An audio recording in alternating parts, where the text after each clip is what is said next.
இதுவரைக்கும் நம்ம சேனலை சப்ஸ்கிரைப் பண்ணாதவங்க சப்ஸ்கிரைப் பண்ணுங்கள். அப்படியே பக்கத்தில் இருக்க பெல் பட்டனையும் மறக்காமல் கிளிக் பண்ணுங்கள்.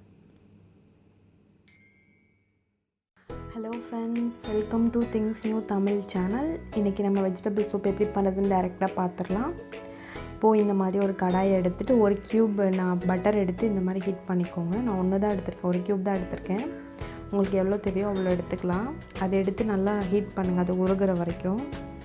½ அன் ஹவருக்கு முன்னாடியே ஃப்ரிட்ஜ்லேருந்து எடுத்து வச்சுருங்க பட்டரை. இப்போது 2 பெரிய வெங்காயத்தை எடுத்து இந்த மாதிரி சாப் பண்ணி வச்சுருக்கேன். பெரிய வெங்காயம் என்கிட்ட சின்னதாக இருந்தது, அதனால் 2 எடுத்துருக்கேன். உங்கள்கிட்ட பெருசாக இருந்ததுன்னா பெரிய வெங்காயம் 1 மட்டும் எடுத்துக்கோங்க.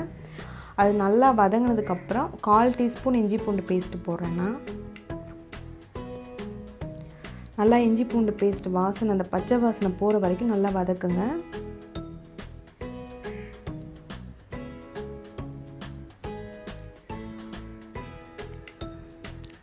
நல்லா வதக்கினதுக்கப்புறம் நம்ம வெஜிடபிள்ஸ் எல்லாம் எடுத்துக்கலாம். இன்றைக்கி நான் முட்டைக்கோசு, கேரட்டு, பீன்ஸ் எடுத்திருக்கேன், ஒரு கேப்சிகம் எடுத்திருக்கேன்.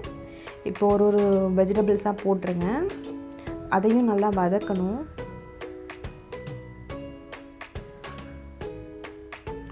வெஜிடபிள்ஸ் ஓரளவு வதங்கிடுச்சு. இப்போ வதங்கினதுக்கப்புறம் இது லாஸ்ட்டாக தான் நான் வந்து கேப்சிகம் போடுறேன்.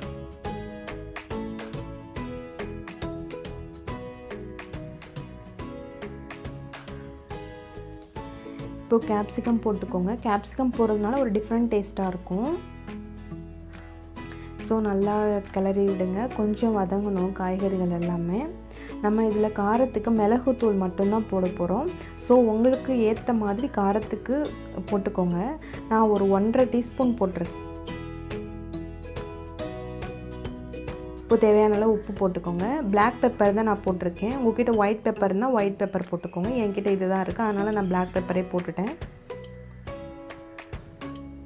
நல்லா வதக்கிக்கோங்க. இப்போ ஓரளவு வதங்கிடுச்சு பாருங்கள். வதங்கினதுக்கப்புறம் நம்மளுக்கு தேவையான அளவு தண்ணி ஊற்றிக்கோங்க. தண்ணி எவ்வளோ வேணால் ஊற்றிக்கலாம், ஏன்னா இது கொஞ்சம் தண்ணியாக இருந்தோம்னா நல்லாயிருக்கும். ஸோ தேவையான அளவு தண்ணி ஊற்றி நல்லா கொஞ்சம் மூடி வச்சு வேக விடுங்க. வெஜிடபிள்ஸ் எல்லாம் நம்மளுக்கு வெந்து அந்த மிளகு எல்லாமே அதுக்குள்ளே இறங்கணும் வெஜிடபிள்ஸ்க்குள்ளே. ஸோ மூடி வச்சு இப்போ வேக வைங்க. பாருங்கள், இப்போது வெந்துட்டு இருக்குது.